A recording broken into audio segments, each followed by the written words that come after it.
A esta hora tenemos ya en los estudios de FM Mundo al abogado Marcelo Dueñas, abogado de quien hemos llamado para efectos de esta entrevista como Karina M. Es el nombre protegido precisamente por las condiciones en las que está el proceso penal. Damos la bienvenida también a quien, insisto, llamaremos Karina para efectos de esta entrevista. Es el nombre protegido de la mujer que denunció haber sido violada la madrugada del 26 de mayo del 2017, un caso que hasta ahora no ha recibido sentencia, un caso en el cual Karina no ha recibido justicia según se ha anunciado. Doctor Dueñas, lo primero, ¿por qué nos trae a colación y precisamente nosotros mismos hemos buscado su relato a propósito del caso de María Belén Bernal? Hay ciertas condiciones que son similares a lo ocurrido esta vez, y es que esta violación habría ocurrido en un cuartel militar. Doctor Dueñas, gracias. Muy buenas noches a usted, Fausto, a toda la audiencia. En efecto, este acontecimiento que se produce en un recinto militar en el 2017, independientemente de la última gestión y actuación de Fiscalía en los últimos 2 años, yo podría decir en los últimos 2 años, ha significado una revictimización a la persona que sufrió la agresión y que ahora mismo en estos micrófonos de viva voz, sin lugar a dudas, porque es interés y deseo de ella, se va a pronunciar para que la opinión pública tenga conocimiento. Y tiene coyuntura con el acontecimiento de la doctora Bernal, porque si bien con suerte está para contarnos su historia la noche de hoy, la agresión que sufrió lastima la dignidad de la mujer, de la persona, del ser humano, en una instalación militar que no significa por ello que la denuncia o un ataque dirigido sea a las Fuerzas Armadas, como no será a la Policía Nacional en el acontecimiento de la doctora Bernal. Pero en el caso de la víctima que hoy va a manifestar por deseo propio suyo la historia de terror que le tocó vivir, también es un acontecimiento que tiene que llamar la atención a todos los estamentos del Estado, también al gobierno nacional, a la propia Fiscalía. Reconozco la última actuación de la fiscal encargada del caso, que llevó la formulación de cargos, que llevó la audiencia preliminar, que acusó y que ahora mismo está llevando adelante la acusación fiscal en la audiencia de juicio. Pero no así 3 años de abandono, siendo la Fiscalía la responsable de dirigir la investigación, de actuar cuanta diligencia sea necesaria para encontrar no solo los elementos de convicción para llevar adelante la formulación de cargos o acusar, sino ir estableciendo la existencia real de la infracción de la cual fue víctima la persona que hoy nos acompaña, y buscar de cualquier manera someterle a la justicia y buscar también una sentencia ejemplarizadora para el agresor, para que actos de estos, en efecto, no queden en la impunidad, porque la impunidad ya se está tornando en una palabra de uso diario, como de una comidilla diaria. La impunidad en todos los órdenes. Y sí hemos puesto el interés finalmente, aún con etapas de revictimización que ha tenido que sufrir la víctima hasta estar presente en la audiencia de juicio por orden del Tribunal Penal, lo cual es aberrante, lo cual se aleja de los postulados de la lógica, que el juez, los operadores de justicia tienen que proteger a la víctima, pero le sometieron, le obligaron a estar presente a 2 metros del agresor en la audiencia de juicio, escuchando una vez más todo lo que la narrativa de testigos, peritos tuvieron que hacer sobre los hechos de los cuales fue víctima, y tener que verle al agresor a 2 metros, recordando cada minuto aquellos momentos de terror. Doctor Dueñas, de hacer una, no sé si similitud o diferenciación del caso de María Belén Bernal, lo que le ocurrió a quien, insisto, voy a insistir todo el tiempo, a quien llamaremos Karina M. En este caso ocurrió, como decíamos al inicio, dentro de un cuartel militar, concretamente en la Balbina, si no me equivoco. ¿Estamos correctos en eso? Sí. En la Balbina ocurrió una noche donde ingresó ella en calidad de civil, ingresó a las instalaciones, habían bebido con algunos de los oficiales de entonces que estaban ahí a cargo y posteriormente fue agredida en uno de los cuartos donde ella fue a descansar, para ir entrando ya en... Claro, yo podría establecer una similitud, pero también una gran diferencia en los dos hechos. Lo primero que vive para contarlo. Lo primero que vive, porque si por ventura vive, si la circunstancia les llevaba a un acontecimiento hipotético de una desaparición o cualquier otra cosa más grave, a lo mejor sí causaba noticia. A lo mejor sí removía la conciencia de quienes tuvieron conocimiento y hasta de los mismos operadores de justicia. Pero claro, fue víctima de la agresión, en los términos que ella lo va a contar, y no pasó más allá de una lenta, pausada investigación y también de una permanente negativa de entrega de información a Fiscalía por parte de los organismos que tenían que ver precisamente con el reparto militar. ¿Silencio por parte de las Fuerzas Armadas? No silencio, negativa en la entrega de información. Negativa en la entrega de información. Le cerraron Fiscalía pedía información de una u otra cosa, por ejemplo, la bitácora, que desaparecieron las bitácoras de aquella noche, de ingreso de vehículos, de ingreso de personas. Cámaras. No hubo absolutamente ninguna entrega de información. Inclusive llegaron a pretender obstaculizar la práctica del reconocimiento del lugar de los hechos, en donde la víctima una vez más tuvo que estar presente en el mismo lugar donde fue aduciendo que no era orden judicial, que solamente era un perdido. Y que estaba prohibido el ingreso para civiles en ese caso. Querían alcanzar la orden, no sé, de una autoridad superior, pero habían responsables de ese momento del reparto militar. Y había un capitán de justicia que fue en contra del criterio del coronel que dispuso la práctica de la diligencia, autorizó. Pero había un capitán de justicia, que ya registraremos el nombre para lo futuro, quien se negaba rotundamente y a quien vía telefónica se le dijo que ponga por escrito la negativa para la práctica de la diligencia. Pero yo quiero marcar también, si bien hay similitud en los dos casos, en el uno es un reparto militar, es un cuartel militar de absoluta solvencia y de respeto histórico que tienen las Fuerzas Armadas. Y el otro, en el caso de la doctora Bernal, es no un cuartel policial, es una escuela de formación de cadetes de policía. Esa es la similitud. Dos fuerzas del orden, Fuerzas Armadas y Policía Nacional en cada uno de los casos. Pero la diferencia es muy grande, un abismo de diferencia. En la lamentable muerte de la doctora Bernal se produce en la Escuela Superior de Policía, en donde hay 500 cadetes en formación, en donde hay instructores, oficiales, guardias, oficiales de guardia, subalternos de guardia. ¿Cuál es la diferencia con el cuartel militar? Una gran diferencia, porque en el cuartel en la escuela de policía entran y salen por 1000 razones. Visitas, les llega comida, les llega medicamentos, salen a un centro médico. Es decir, hay un movimiento permanente, porque hay 500 en la Escuela Superior de Policía. Pero no es un cuartel donde realmente se garantice la seguridad. Cuidado, porque es un recinto policial que es de formación de cadetes.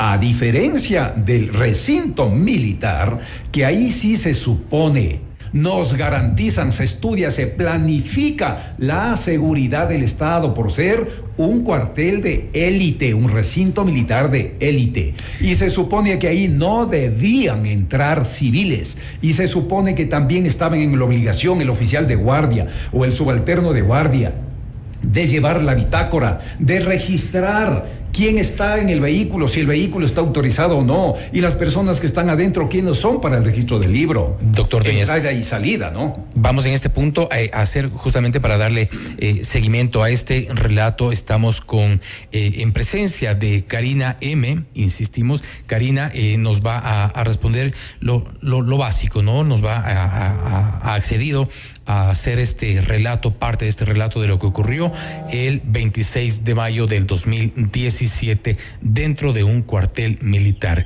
Karina, el doctor Dueñas, tu abogado, nos ha dicho, nos ha comentado que a este recinto, evidentemente, y todos lo conocemos, quienes conocemos del recinto sabemos que no ingresan civiles, no ingresan ni siquiera personal militar que no esté previamente autorizado. Tú y un grupo de oficiales ingresaron esa noche entiendo, les habían ofrecido llegar hasta las habitaciones y poder beber. Sí, justamente, buenas noches. Gracias, Karina. Así fue esa noche que nos invitaron. Estábamos varias mujeres civiles y algunos oficiales, los cuales coordinaron para que podamos pasar un momento sociable dentro del cuartel de La Balbina. ¿No hubo ningún tipo de registro al ingreso? No, solamente el oficial que manejaba uno de los vehículos, porque fueron varios vehículos los que ingresaron, saludó y pasó sin ningún problema. ¿Ingresaron cuántas personas y a una de las habitaciones, entiendo, o se repartieron en algunas habitaciones? No, fue a una sola habitación, estábamos alrededor de unas 10 personas, entre oficiales y personal civil. ¿Usted ya llegaba en compañía de alguien a quien sí conocía? Era uno de los militares a quien conocía de tiempo atrás. Sí, justamente uno de ellos, el que me invitó, yo le conocía de un tiempo atrás y él fue el que nos hizo la invitación para que vayamos al lugar. Entonces fue con él, con la persona que yo ingresé esa noche. ¿Esto fue pasada qué hora? Eso fue aproximadamente a las 11:30 de la noche. Llegaron y ¿hasta qué momento, para un poco ir cerrándonos en el relato, usted llegó hasta la habitación, comenzaron a beber y de ahí hubo un momento en el que se sintió cansada y pidió irse a otra habitación para descansar? Sí, justamente estábamos reunidos haciendo varias actividades, bailar, jugar cartas, conversar, y obviamente por mi trabajo y el cansancio fue que yo pedí salir, que necesitaba descansar. Ahí fue cuando me indicaron que había una habitación disponible en la que podía ir a descansar.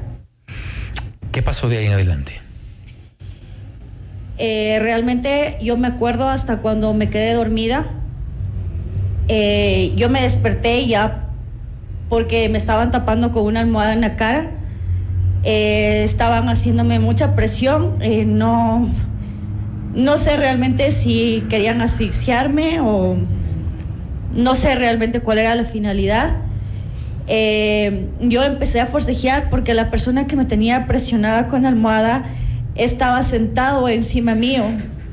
En el momento que yo forcejeaba, yo me di cuenta que ya no traía ropa puesta, apenas tenía la falda y todo mi cuerpo estaba sin ropa.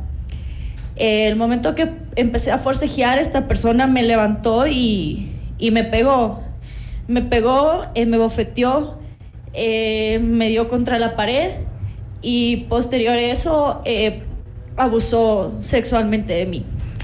¿Lograste ese momento? ¿Hubo alguna persona que pueda haber escuchado, que llegó, que intentó intermediar? Porque entendemos, de acuerdo a la ubicación de las habitaciones, están cerca, se puede eventualmente escuchar. ¿Logró pedir auxilio? Sí, o sea, cuando pasó eso, yo lo que hice, por el dolor que me estaba produciendo, fue salir corriendo. Sin importar que yo estaba desnuda, y yo salí corriendo por el pasillo, yo salí desnuda y yo salí gritando. Yo pedía auxilio y que llamen a la policía porque estaban abusando de mí.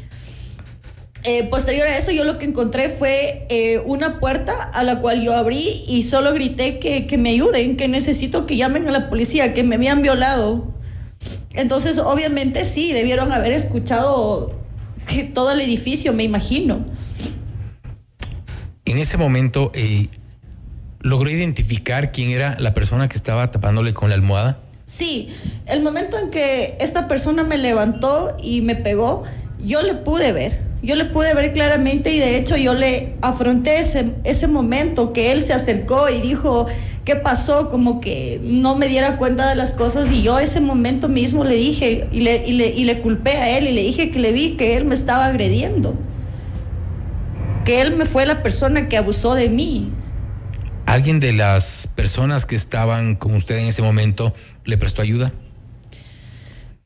Los oficiales que estaban ahí me taparon, me dieron una cobija para que me tapara, y también me taparon la boca porque me dijeron que les iba a producir problemas en su trabajo y que me callara porque yo estaba gritando mucho. Después de eso, golpearon una puerta de donde estábamos y era una mujer que decía abran la puerta. Insistía mucho golpeando la puerta y ellos no querían abrir. Lo que hicieron es llevarme al baño y decirme que me callara porque iba a producirles problemas ahí adentro del cuartel. Posteriormente, la persona que acudió a pedir, digamos, luego del pedido de ayuda, ¿esta persona pudo atestiguar dentro del proceso? Sí, esta persona no se quedó con los brazos cruzados. Había sido la que estaba en ese momento una mujer oficial de guardia, y ella logró localizarme. El momento que ella tomó contacto conmigo, me preguntó y me dijo que le cuente la verdad de lo que había pasado ese día, que ella había escuchado los gritos, lo que ocurría, pero que ella no pudo hablar conmigo ni verme ese día, pero que ella sabía que era yo y que le contara lo que había pasado. Desde ese momento, ella igual me acompañó a los exámenes legales que me hicieron y ha estado como parte de los testimonios dentro del proceso. La gente que estuvo presente esa noche, ¿hicieron todos, siente usted que le dieron la espalda? Porque ahí, como mencionábamos hace un momento, había incluso amigos suyos. Sí, en realidad sí, porque ahí uno se da cuenta que no tiene amigos. Y estas personas ya después tuvieron una actitud de, bueno, nos hemos de ver con los abogados, o expresiones como que el dinero lo arregla todo, y obviamente yo tomé distancia de todas estas personas y como lo han mencionado en los casos que ahora acontece, ellos han indicado un espíritu de cuerpo mal hecho, porque en las audiencias ya nadie se acuerda, nadie vio nada, nadie escuchó nada. Usted logró denunciar esto un mes después. Le tomó, entendemos, tiempo, tener valor para poder denunciar y para poder enfrentar todo lo que se ha venido en estos siguientes años. Sí, realmente una de las causas fue las complicaciones físicas que me dejó, que tuve que tener asistencia médica, y al conversar con mujeres y ver estos casos fue cuando dije, bueno, realmente tal vez no soy la primera, pero podemos evitar esto, y fue cuando decidí denunciar yo hice un escrito al comandante de ese tiempo, de esa unidad, indicándole todo lo que había acontecido ese día. Pero han pasado 5 años y no se ha hecho nada, la verdad. Y has corrido, como decía tu abogado, ha corrido con suerte en este caso, y viviendo para contarlo,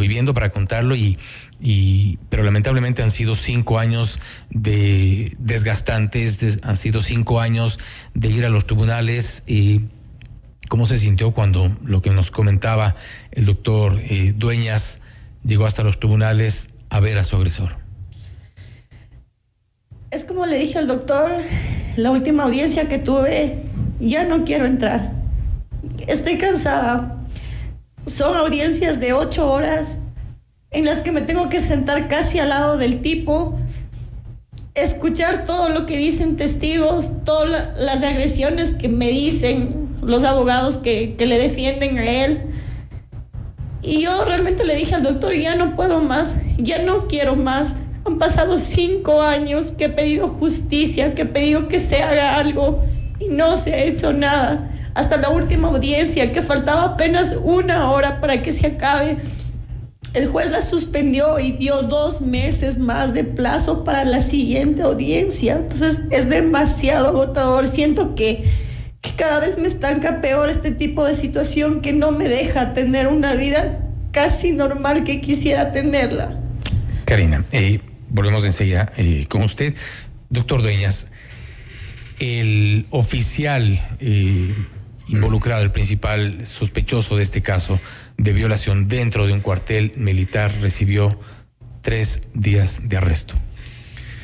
Es insólito que luego que la víctima hace conocer al comandante de la unidad de los actos de agresión que sufrió, se abra aparentemente una investigación interna y apenas le den 3 días de arresto de rigor, lo cual le había dolido al agresor, porque dice que tuvo que estar encerrado en su habitación sin comunicarse con nadie durante 3 días. Pero la víctima tiene 5 años sufriendo esta infamia. Primero, esta infamia de negativa oportuna de justicia, porque es posible que la justicia llegue en cualquier momento de estos, posiblemente al finalizar esta audiencia prevista para mediados de noviembre. Pero la justicia que tarda ya no es justicia, ha sido revictimizada de manera permanente. Y con toda la narrativa de la víctima, identificado el presunto agresor, está en servicio activo. Le ascendieron de grado, porque cuando en el 2017 ostentaba un grado, ahora ostenta un grado mayor. Es decir, no le afectó en lo absoluto en su vida profesional. 3 días de arresto de rigor no le significó nada. Y más bien, entiendo que ha hecho cursos adicionales enviados por la misma unidad militar, por la misma fuerza. Hoy ostenta el grado de mayor del ejército, ¿no? Entonces, no vemos una proporción entre lo que realmente significó esa agresión, que está debidamente tipificada en la ley penal. Es un delito gravísimo, tipificado en el artículo 171 del COIP. Ha relatado la víctima, fue víctima de violación. Es un tipo penal extremadamente grave, espeluznante. Y otra cosa, no tener sanción. No haber alcanzado, pese a la insistencia, la justicia, haber alcanzado ya un pronunciamiento de la Porque autoridad. Los 3 días de arresto, de rigor, era una sanción interna. Una sanción posiblemente porque ingresaron licor, posiblemente porque hicieron bulla en los pasillos, posiblemente porque permitieron la entrada de civiles, posiblemente al recinto militar, pero nada tiene que ver con la investigación realmente sobre los hechos que generaron la actuación de la Fiscalía. Y aquí, pero es de justicia también, Fausto, reconocer, la oficial que estuvo de control esa noche en la unidad militar, en el recinto militar, que fue quien acudió al escuchar los gritos, al auxilio, escuchar la bulla, el escándalo que se armaba luego del acontecimiento, y cuando la víctima entra a pedir ayuda a la otra habitación, a la habitación contigua donde se produce el hecho, es ella la que golpea la puerta y dice: ábranme. Pero ella, aún siendo una oficial de mayor rango de todos ellos, de todos los que estaban ahí compartiendo esa noche, este acontecimiento que ya vemos que no es circunstancial, hasta vemos que es repetitivo en uno y otro lado. Pero ella no pudo abrir la puerta porque había que respetar la privacidad del dueño de la habitación, que si no abrió, no autorizaba la entrada, pues simplemente no se abre la puerta. Que era un superior para ella. No, era inferior. Era la habitación de un oficial inferior. De un teniente. Era la habitación de un teniente. Ella tenía un grado superior, inclusive al del agresor. Pero es ella, cuando se entera que efectivamente la víctima envía la carta al comandante de la unidad y ella presume que ahí no iba a pasar nada, pese a lo doloroso y dramático de la carta de la víctima le ubica a la víctima y le dice: esto no puede quedar así. Y es quien le ayuda, le da fuerzas para que se hagan los exámenes médico-legales, pero fundamentalmente para que presente la denuncia. Y mire usted, que era la propia fuerza, la unidad, los responsables, las autoridades de esa unidad de ese tiempo, las que tenían que provocar la investigación. Pero no por la ingesta de licor, no por la bulla, no por la algazara, no por la música. Había una denuncia de violación. Había una denuncia muy categórica con nombres y apellidos. Y hay un dato fundamental, que en el transcurso de toda la investigación, ahora podemos hablar de este tema, porque la víctima ha querido hacerlo. Pero en el ámbito legal sí se ha llevado la investigación. Hemos tratado de la fiscalía, la última fiscal, que conoce el tema, que se ha interesado, porque ella también ve que no es justo que quede en el abandono, en el olvido, en la impunidad, un acontecimiento de esta naturaleza. Le ha puesto el interés, pero sí se ha tratado también con la acusación particular, la propia víctima, de entregar información, elementos para la acusación. Ya estamos en audiencia de juicio. Hace 7 meses, Fausto, hace 7 meses atrás, fuimos convocados, luego de tanta dilación, a la audiencia de juicio, que pudo haberse terminado, si empezábamos a las 8 de la mañana, a las 12 de la noche, como cuando hay casos que le interesa a la justicia, se hacen en feriados, en pandemia, en emergencia sanitaria, sábados y domingos, cuando han querido. Pero no, este caso no le dan la importancia. Iniciamos hace 7 meses a las 8 de la mañana la audiencia de juicio. Y a las 12 del día, posiblemente los señores jueces tenían algo más importante que hacer al mediodía, que suspendieron.